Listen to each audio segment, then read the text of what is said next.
vamos a hacer un alto en las exposiciones, muy breve, para referirnos a un pequeño homenaje que queremos hacer. Como dijimos al principio de la charla, de la conferencia, nuestra institución, la Asociación Docentes por Malvinas de General San Martín, tiene como nombre el nombre de uno de nuestros héroes nacionales, que es Julio Rubén Cao. En septiembre del año pasado, al conmemorarse el Día del Maestro, invitamos a un acto a su madre, a Delmira. Ese acto fue filmado, ¿sí? Asistió también, y la tenemos aquí hoy presente, a Eva Gesell-Claver, hermana de Delmira. Felicito, un aplauso para ella.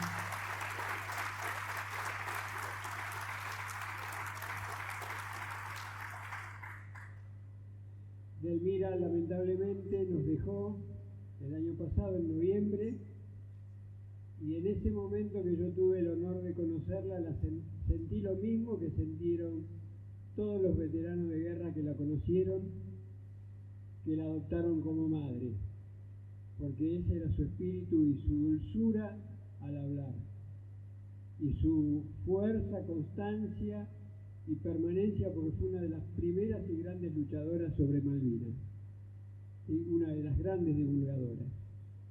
Así que en este video que vamos a ver a continuación están las imágenes de ese día, de ese 11 de septiembre de 2022.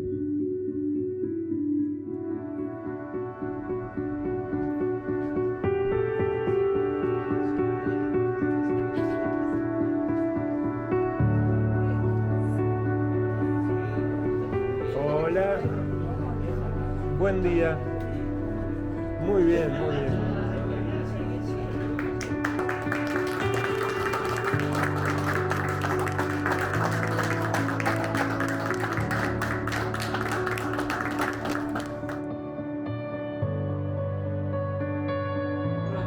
Acá con Alejandro, varios nos conocen. Esta Casa de Héroes Malvinas siempre albergó mucha historia, ¿no? Con todos los veteranos de guerra que siempre estaban presentes, que Delmira años ha venido, y la presencia de ella es muy importante, porque siempre tenemos simbólicamente dos mamás, Giaquino y Delmira. Y acá con Alejandro, un proyecto de una idea que es armar una entidad nueva con sede en nuestra casita de Héroes Malvinas, la Asociación Docentes por Malvinas. Cuando nació esta idea, también nació la idea de llamarla, ¿sí?, con el nombre de Julio Rubén Cao, porque él nuclea todo ese sentir y toda esa vocación docente que expresó en todos los momentos de su vida. Entonces, con la presencia de ustedes, este homenaje es para él y para ustedes, ¿sí? Y como tal le pedimos así ante todos expresamente la autorización para nombrar a nuestra Asociación de Docentes por Malvinas de General San Martín Maestro Julio Rubén Cao, en homenaje a él y para seguir su legado y afirmarlo en el tiempo y respetar y valorar esos principios que él tenía, ¿no? Entonces salió algo así. Dice lo siguiente: niños de mi tierra que ahondan la historia, ojalá que todos puedan conocer esta, la de un hombre que se fue a Malvinas dejando a familia y a un hijo a nacer. Uno que cumpliera como tantos otros la convocatoria de su brazo a armar, por si es que algún día se necesitara defender la patria y por ella luchar. Habiendo cumplido su ciclo de armas, se volvió a su casa, a la vida civil. Ya no habría más guardias, ya no era soldado. Había terminado ese ciclo al fin. Cumplió con la patria hasta ese momento, como tantos miles cada año, a saber, por aquellos tiempos era obligatorio ser conscripto entonces en algún cuartel. Pero supo entonces que nuestras Malvinas se recuperaron y volvió al cuartel. Fue de voluntario a buscar su puesto, que según creía aún era de él. Y se lo negaron, diciéndole entonces: si te precisamos te hemos de llamar, o buscate alguno que quiera quedarse y cámbiale el puesto, andá en su lugar. y encontró a ese uno y se fue a Malvinas, latiendo su pecho de pura emoción. Sintió que era suyo aquel sueño irredento y que estaba cumpliendo con su pabellón. Y escribió una carta desde aquella turba, fría y cenagosa, pero nuestra al fin, sin saber que acaso la misma sería como un epitafio para su existir. Y quedó en Malvinas el soldado caro, el noble maestro de gran corazón, que quiso dejarle a sus educandos un muy grande ejemplo de amor y pasión. Sepan que un maestro murió por su patria para la grandeza de nuestra nación. Julio es un faro que nos tiene para cómo actuar, ese amor a la patria. Eso es lo más importante, creo yo, de Malvinas, el gran ejemplo que nos dejan los veteranos y caídos, el gran amor a la patria. De nuevo, lo que digo siempre, a los veteranos, a los familiares, quédense tranquilos, que hay una generación nueva que va a continuar con la bandera de Malvinas. Me pregunto si uno como docente puede llegar a tener la coherencia de vida que tuvo Julio. Yo creo que en él tenemos que ver esa coherencia, ¿no? En el decir y el hacer. Hoy conmemoramos el Día del Maestro por Sarmiento, pero también lo conmemoramos por tu hijo, nuestro hermano de la vida y de la guerra. Así que estamos realmente muy contentos de tener a estos dos próceres, Sarmiento y Julio Cabo, como estandartes de la educación argentina.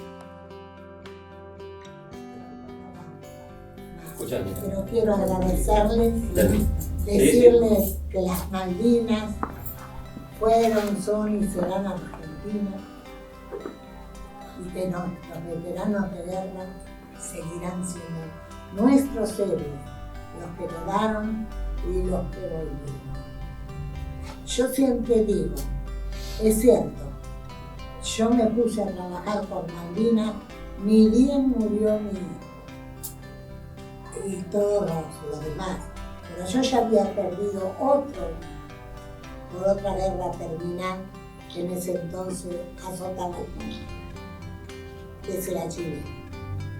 Y yo nunca lo culpé, no, ese era otro héroe para mí. Pero los dos juntos me dieron la fuerza para salir adelante. Entonces me agarré de la causa Malvinas, de los veteranos de guerra, y sentí tanto cariño, tanto amor que me daban, que la vida, créanme que estuve 40 años en Malvinas. Pero yo era una piba, ahora tengo 85 años. 58 del mismo. Bueno, 58. Ahora ya no me da el cuerpo, no me da el físico, y ese es el problema que tengo. Pero bueno, igual mientras pueda estar con ustedes, voy a estar, porque los amo. Es un cariño tan grande que tengo que no se imaginan ustedes lo que es para mí ver un veterano de guerra. Es algo maravilloso, porque es como un hijo más para mí, como si esos que perdí los tuviera. Tengo mis hijas, ¿no es cierto? 2 hijas mujeres. Tengo nietas, tengo familia, que me ha ayudado bastante a seguir. Pero esto me llevó mucho, a muchos lados. Me mandaban a un lado, me mandaban a otro. Entonces era una forma de que iba a Inglaterra a ver al Papa, estuve con el Papa, muchas cosas así, para hacer el monumento a Malvinas, montones de cosas. Entonces he estado moviéndome, siendo que no era tan grande tampoco, pero yo ya seguía adelante. Y bueno, pero fui muy feliz, a pesar de todo, pude seguir mi vida y acá estoy todavía parada. Y me van a seguir escuchando y viendo. Por supuesto.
espero que aquellos que tuvimos la fortuna de compartir este momento con ella, recordar y conmovernos otra vez con sus palabras, y a aquellos que no, que bueno, que se hayan podido percibir lo que sentimos nosotros en ese momento. Gracias a nuestra institución padrina, o quienes son padrina, que es la Asociación de Combatientes por Malvinas de San Martín, conocimos la que desde ese momento será por siempre a nuestra madrina, que era Delmira. Muchas gracias a todos por este momento. Ahora sí, continuamos con la presentación de la exposición.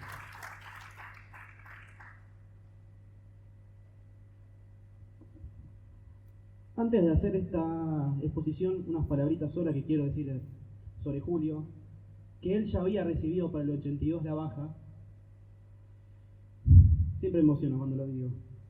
Y él a su familia le dijo: ¿cómo les voy a dar el ejemplo a mis alumnos si yo no estoy con mis camaradas allá en Malvinas? Y él fue voluntariamente al Regimiento 3, donde había hecho el servicio militar, en la Tablada, y fue con sus compañeros y entregó la vida por la patria.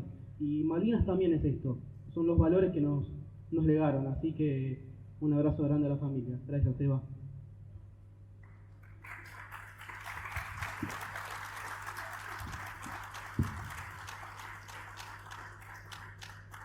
Ahora sí, vamos a la exposición número 5 ya, que se llama Combates y Momentos Críticos.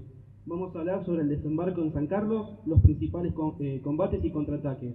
El expositor va a ser el profesor Carlos Gigliotti. Es profesor de historia y se especializó en metodología de la historia y en la historia militar. Realizó varios cursos en los Estados Unidos, obteniendo un máster sobre historia militar en la Guerra de Secesión. En historia argentina profundizó sus estudios e investigaciones en el periodo de la Guerra de la Independencia, y sobre todo en la historia del Regimiento de Granaderos a Caballo. Es autor de varias publicaciones, entre ellas Amanecer de un 3 de febrero, El Aconcagua fue testigo, De la sorpresa a la gloria, La última carga, Secretos revelados de la historia, y por último, Bravo 25, un puñado de valientes, que este libro es un estudio infaltable para análisis de la contienda. Así que ahora sí, con ustedes lo dejo con el profesor Gigliotti. Hola, hola. Yo voy a dar de acá abajo. Tengo un problema en la cintura, así que sentado o parado, vamos a tratar de hacerlo lo humanamente posible. Quiero felicitar a los expositores, realmente un bagaje de conocimiento muy grande, y eso es muy bueno, realmente es muy bueno. Aparte conozco a varios que son excelentes, y uno es docente, y a veces explicar en la guerra se complica. Por eso voy a hablar como docente, buscando las formas como para poder llegar lo más llano, como si ustedes fuesen alumnos. Hagamos de cuenta que esto es una clase, ¿sí?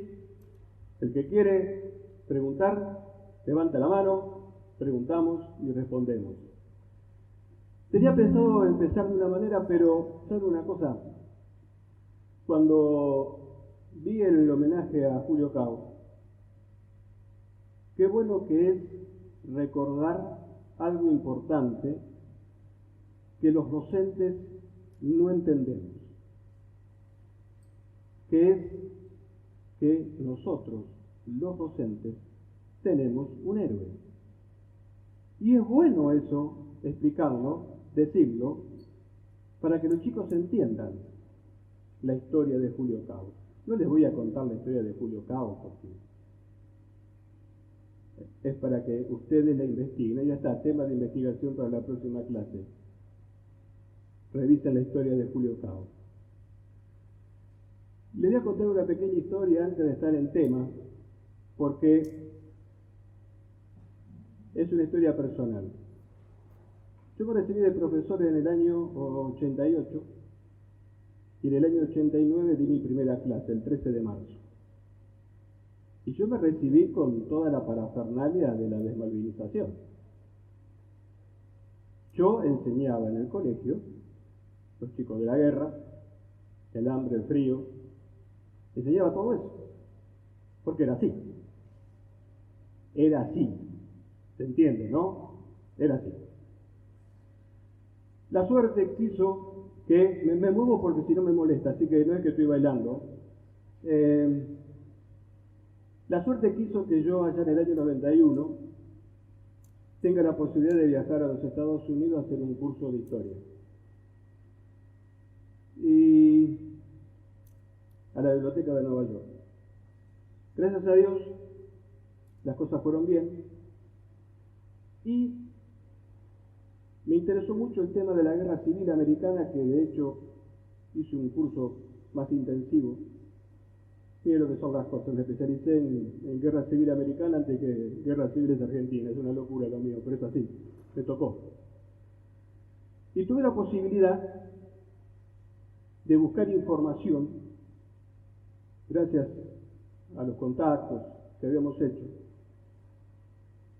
en West Point. Estando ahí, pude presenciar una clase con un permiso especial. ¿Y saben qué tema estaba dando el profesor?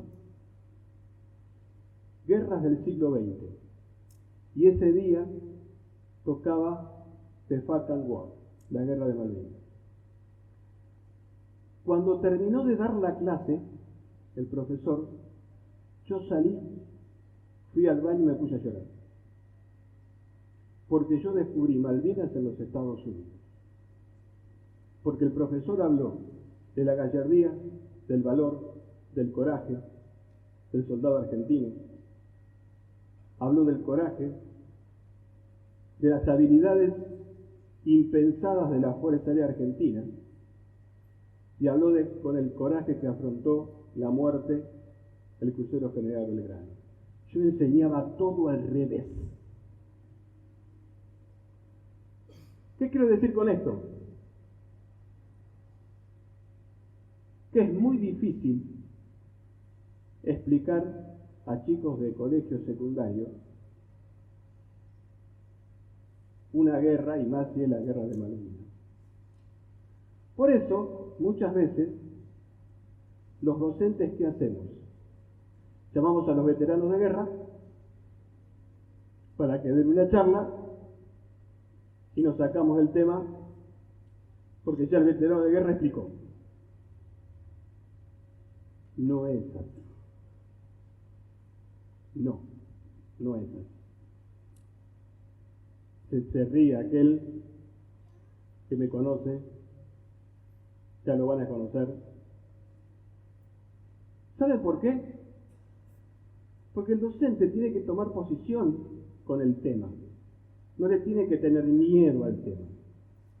El docente lo que tiene que hacer es agarrar, leer, preguntar. Después vemos cómo explicamos. A ver, yo estoy al frente de un curso de segundo año, tercero, 14, 15 años, cortito, ¿sí? ¿Qué le voy a explicar? ¿Cómo se aferra el enemigo por el frente para que después una compañía haga un ataque de flanco?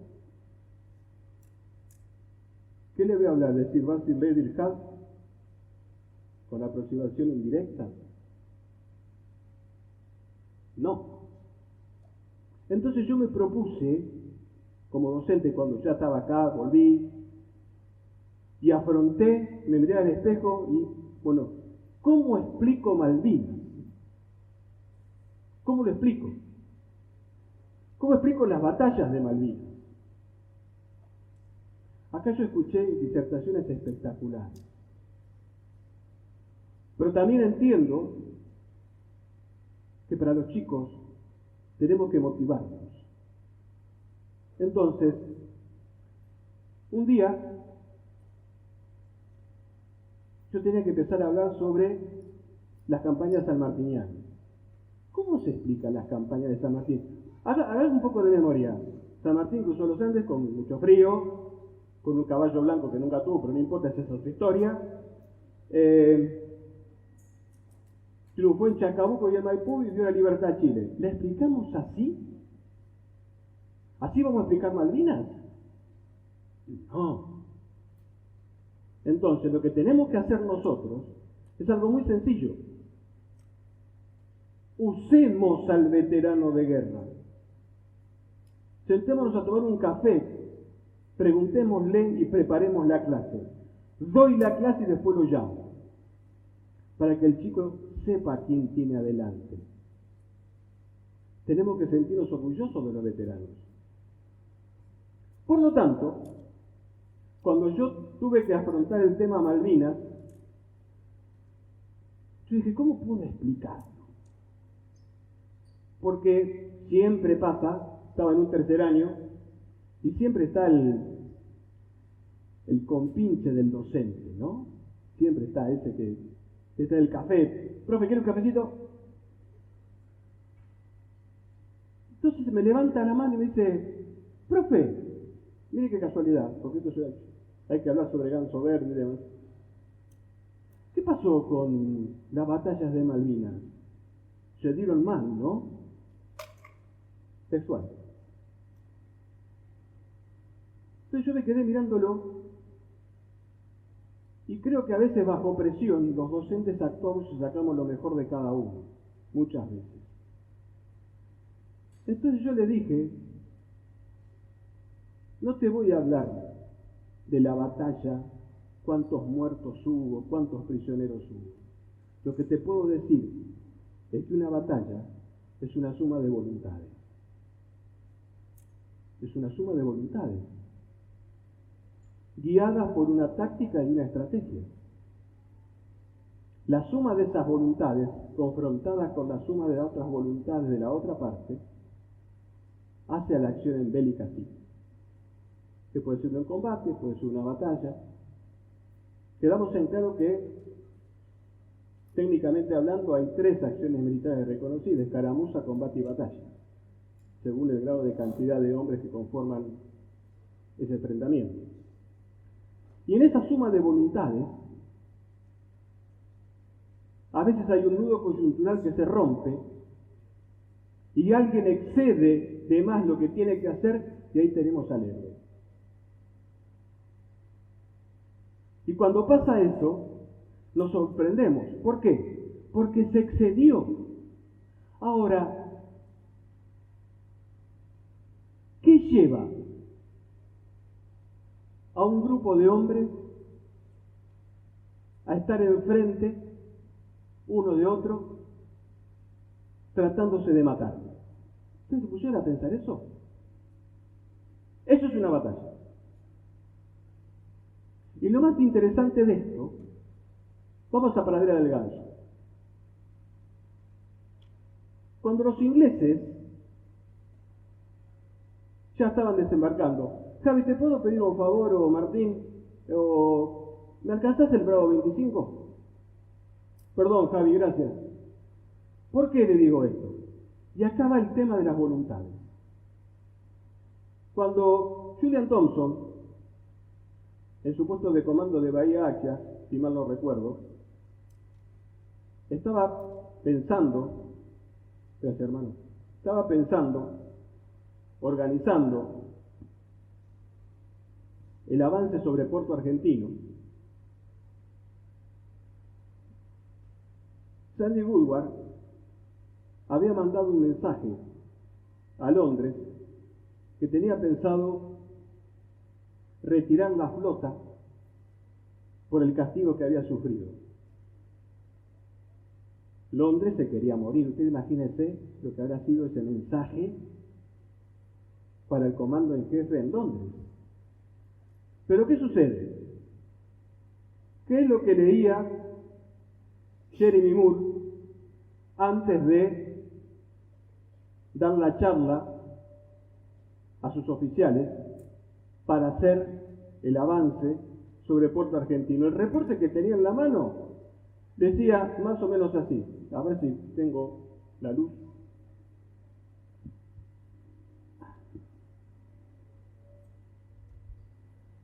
Decía, ¿pero ponés un poquito la luz? Porque no me traje los lentes, perdónenme. Acá está. Julian Thompson leía HMS Jiffy, hundido. Coventry, hundido. Arden, hundido. Antílope, hundido. Atlantic Conveyor, hundido. Antrim, averiado de consideración. Arrow, averiado de consideración. Alacrity, averiado de consideración. Bryland, averiado. Broswell, averiado. Lancelot, averiado. Sir Galahad, averiado. Sir Bedivere, averiado. 3 Chinook, 8 veces, 3 Lynx, 2 Sikkim y 2 Gazelle, destruidos.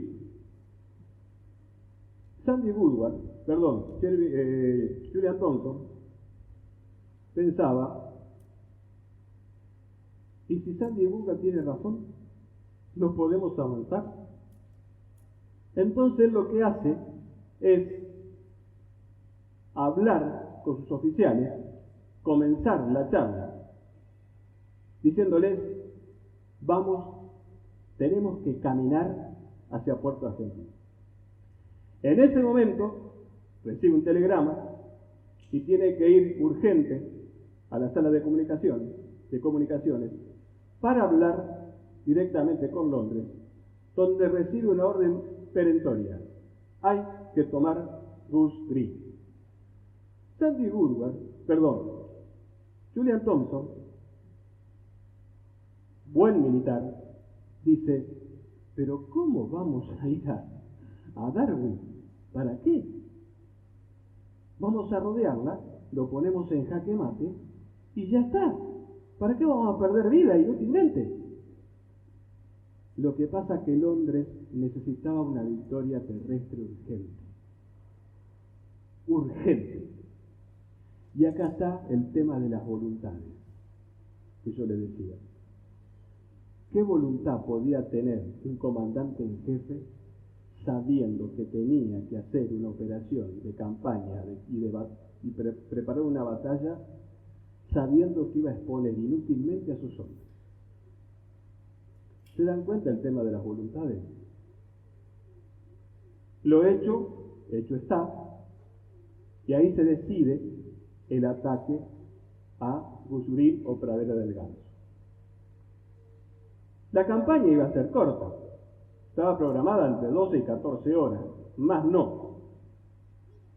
Lo cierto es que pelearon 3 días. Y acá también entra el tema de las voluntades que yo les decía, que es, el ejército británico profesional era el 3 de paracaidistas, preparado por la OTAN, porque era el ejército que se tenía que pelear con los rusos y el pacto de Varsovia, el que vino acá, ¿sí? Mayor o menor medida era así. Y acá se le oponía un montón de buenas voluntades. ¿Por qué? Soldados de 18 años de servicio militar que iban a afrontar un momento crítico en circunstancias extremas con una violencia inusitada, por primera vez. Y acá resalta algo muy importante. ¿Saben qué es? Lo que los españoles y la literatura española dice la figura épica del héroe. ¿Por qué? Porque acá resaltan oficiales jóvenes que estaban al mando de esos soldados de 18 años. Y nunca mejor que en Malvinas se vio eso, porque ustedes imagínense, soldados de 18 años siguiendo a su líder. Es algo maravilloso porque viene otra acotación, el ejemplo. Los oficiales argentinos, como subtenientes en comisión, subtenientes, capitanes, dieron ejemplo. Y en Malvinas eso se notó. Por eso es que cuando uno habla de la guerra de Malvinas, y más todavía cuando hablamos de las batallas de Malvinas, vemos algo muy significativo. ¿Saben qué es? Primero, las formas de ambos ejércitos para enfrentar cada situación. Pero lo más importante es que esos jóvenes soldados de 18 años se portaron como verdaderos veteranos, porque tuvieron ejemplo. ¿Qué decir en Ganso Verde? O en Pradera del Ganso. Yo escribí el libro Bravo 25 y hablando con los veteranos de guerra, no solo que se sentían orgullosos de su regimiento, de su compañía, sino que cómo hablaban de su jefe. Vamos a algo, quizás a algo emblemático, ¿no? Que es lo del teniente Esteves, el Toto Esteves. Ustedes imagínense en la situación, estamos acá formados, viene el teniente Esteves y te mira en los ojos y te dice, en 5 minutos salimos a frente de combate. Quédate tranquilo, yo estoy con vos. Eso lo dijo el Toto Esteves. Cuando una persona te mira a los ojos y te dice, quédate tranquilo que yo estoy con vos, ya está. ¿Dónde vamos? Y si tenés 18 años. Pero no solo eso. En el fragor del combate, Esteves va de trinchera en trinchera viendo cómo están sus hombres. Lo hiere en una pierna y sigue. Lo hiere en el brazo y sigue. Y en el fragor del combate, como le decía, recibe un tiro en el pómulo y muere. ¿Qué pasa normalmente ante una situación crítica, extrema, violenta, sangrienta, con soldados de 18 años al ver que era su jefe? Ya está. Pelearon 18 horas más. No los podían sacar.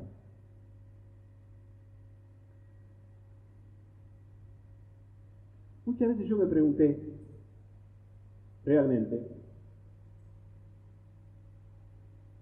yo no estuve en Malvinas, pero traté de imaginarme en las 110 horas de grabación que realicé para el libro Bravo 25. Cuanto más las escuchaba, trataba de meterme en la piel de esos muchachos para que poder yo entender cómo era la sensación que tenían para enfrentar con tanto coraje al tercero de paracaidistas.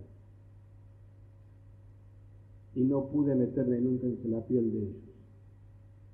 Lo único que sé es que lo hicieron. A tal punto que una compañía fue prácticamente aniquilada, la compañía A, desde el jefe hasta una cantidad de soldados más. Obviamente que después, por avasallamiento de cantidad de cosas, de gente, tuvieron que rendirse. Pero lo cierto es que 36 soldados de la sección Bote, más un grupo del regimiento 8 con Aliaga y Pelufo, pararon en seco a 3 compañías de 125 hombres cada una del afamado ejército británico. 36 en Darwin Hill. Significa que las voluntades de los soldados del regimiento 25 prevaleció por un tiempo sobre las voluntades del regimiento inglés. Señor Norberto Lafusa, qué gusto hablar con usted. Perdón, pero más usted. Un fuerte aplauso para el ingeniero Norberto Lafusa porque es una de las personas que más saben sobre Malvinas y que tuvo el gusto de que me ayudara bastante con sus consejos para el Bravo 25.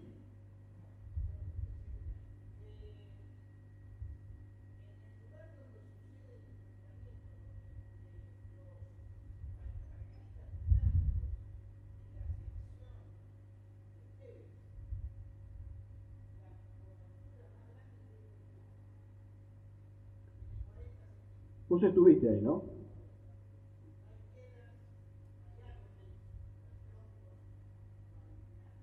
Te quiero hacer una pregunta. Vení. Perdiste. Ya te arrepentiste. Norberto Lafusa es el autor de un libro hermoso que se llama Voces del Viento, que relata una serie de historias muy hermosas de Malvinas, absoluta y totalmente recomendable. Ya que te tengo acá, te quiero hacer una pregunta. No, te quiero hacer una pregunta. Con el tema de las voluntades, ¿no? A vos que te gusta escribir, que tuviste programa de radio y que decís muy bien, ¿por qué crees que esos 36 soldados en Darwin Hill pudo esa voluntad contra toda una voluntad de un ejército como el Tres Palos? Ejemplo. El ejemplo, ¿no? Sin ninguna duda. Esas 3 secciones de la compañía del 25 que estaban en Darwin tienen 3 leones a cargo: Reyes, Esteves y Gómez Centurión. Y con quien hoy hablas, después de 40 años, de cualquiera de esas 3 secciones, te dicen lo mismo de sus jefes. Estaban enamorados de sus jefes. Eran capaces de hacer lo que les pidieran, porque veían que ellos eran capaces de hacer. Me lo dijo Testoni, al Toto Esteves lo seguimos hasta el mismo infierno. García, el sargento, que es el segundo en el mando de la sección de Gómez Centurión, se repartía con su jefe las horas de descanso para que siempre hubiese uno despierto. García lo dejaba dormir de más a Gómez Centurión. Después se levantaba, lo recomendaba Gómez Centurión, pero García en el siguiente turno volvía a hacer lo mismo, porque García necesitaba que su jefe estuviera lúcido. No sé si ustedes saben, García no salió con vida de allí, porque cuando el avance de los británicos se enfrenta con Aliaga, con esos nenes, ¿no? Pelufo. Hay que ver el párrafo que los británicos le dedican a Pelufo en particular. Sí, señor. Hay un británico, un oficial británico, que le pide al jefe de Estado Mayor argentino que condecore a ese hombre y cuenta por qué. Esos muchachos, cuando ven eso, es de noche, y entonces García lo despierta al jefe, porque Gómez Centurión era fácil de llevar como carretilla con una manija sola, ¿no? Más o menos. Entonces lo habían mandado a retaguardia, lejos, para que no molestara más. Cuando vieron e identificaron el lugar donde había tiros, Esteves y Gómez eran compañeros de correrías de pibes.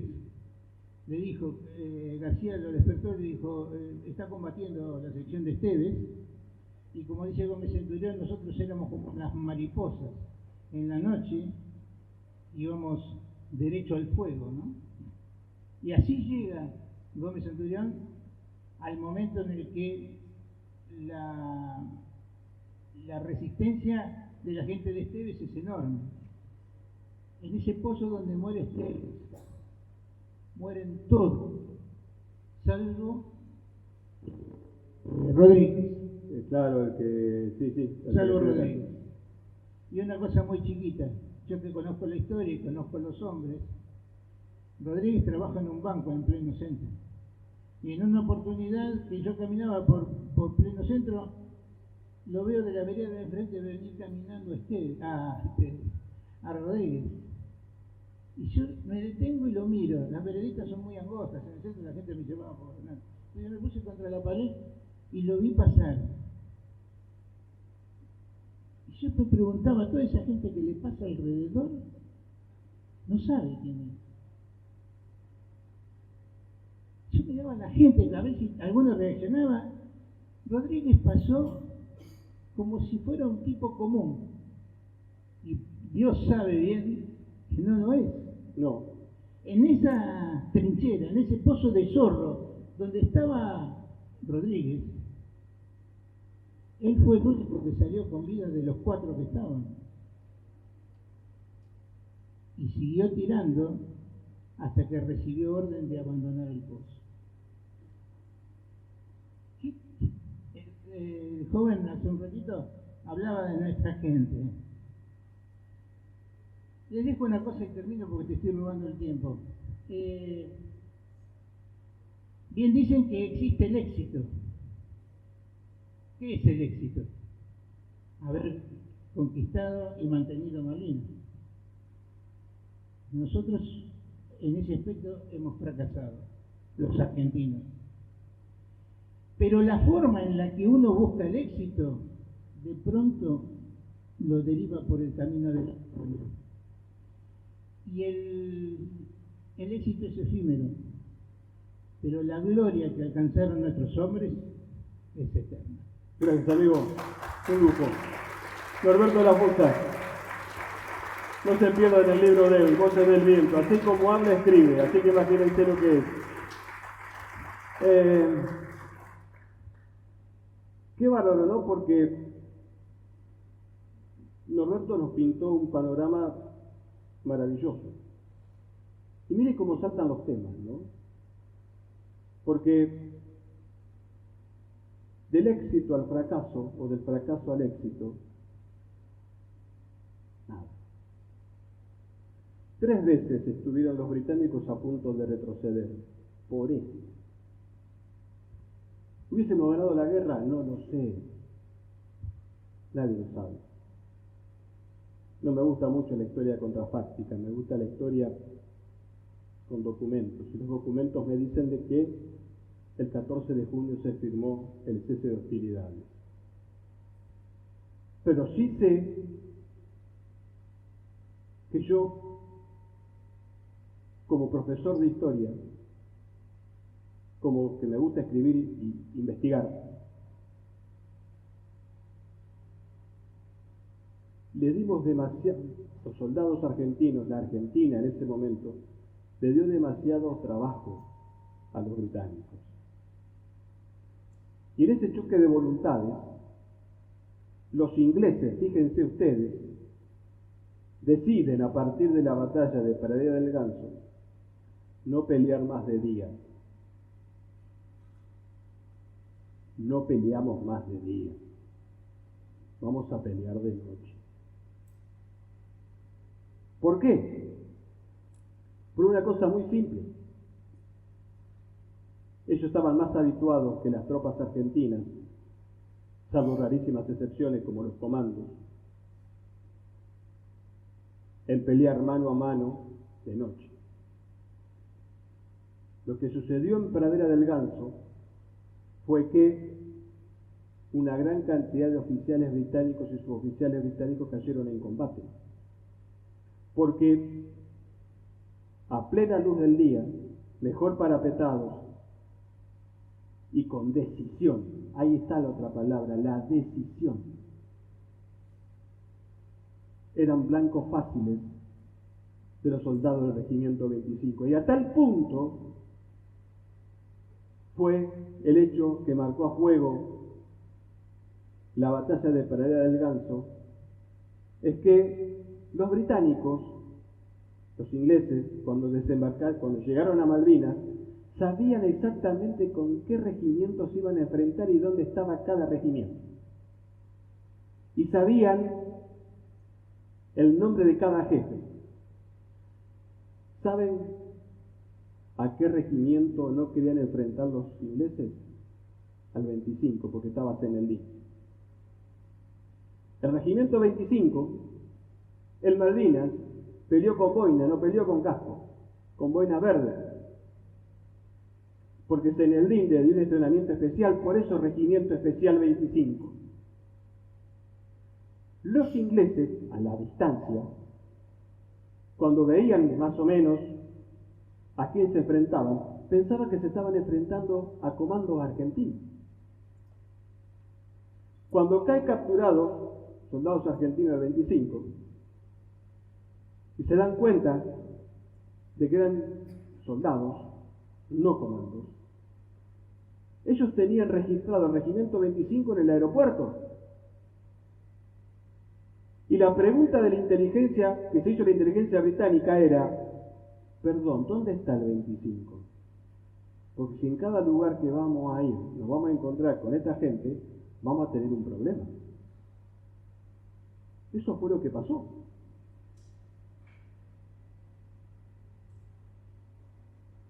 Es tan difícil marcar hechos de Malvinas que no sean destacables. ¿Por qué? Porque a Inglaterra le costó muy caro la batalla de Pereira del Ganso. Porque Julian Thompson les demostró lo inútil que fue atacar como atacaron Ganso Verde. ¿Por qué? Porque perdieron una gran cantidad de oficiales y suboficiales y perdieron a un coronel. Que podemos discutir dónde cayó, pero lo cierto es que lo perdió. Cuando más fácil hubiese sido, como les había dicho anteriormente, rodearla, y se rendía por inanición. ¿Se dan cuenta las voluntades de lo que yo le hablo? Claro que después nos encontramos con un grave problema, que es que lo que iba a ser la vanguardia, la línea de frente, pasa a ser la retaguardia, y la retaguardia pasa a ser la vanguardia. Toda la inteligencia argentina, la estrategia argentina, decía que iban a desembarcar en la zona de Puerto Argentino. Eso era más lógico, era muy lógico, pero no en el siglo XX, en la guerra moderna. Y los montes que iban a ser el último sostén pasan a ser la línea defensiva. Y ahí sí, y esto me hago cargo de lo que digo, como siempre, y me meto en cada problema que es terrible, quedó demostrada que la táctica argentina no fue la correcta, porque se pudieron haber hecho otras cosas. No soy yo quien va a juzgar eso, no, pero quedó demostrado. Y así y todo, los ingleses se llevaron soberanas palizas. Tuve la suerte de poder conversar bastante. ¿Cuánto falta? ¿5? ¿Nada? ¿Ya pasó 45 minutos? Tuve la suerte de poder hablar con el entonces subteniente Castañeda, hoy coronel, que escribió un libro hermoso que se llama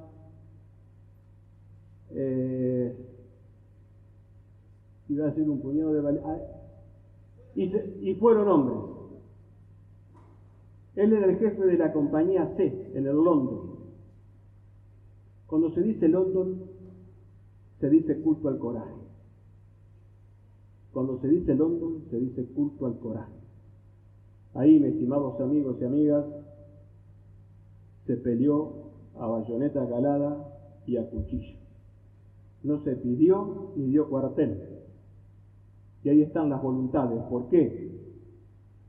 Otra vez las voluntades. Porque soldados de 18 años, a bayoneta calada y a cuchillo, resistieron nada más ni nada menos que 19 horas, reconquistaron 2 veces la cima del monte y cuando ya el monte por tercera vez estaba en poder, la cima, el subteniente Castañeda contraataca con 125 hombres y le disputa mano a mano durante 2 horas más la cima del monte.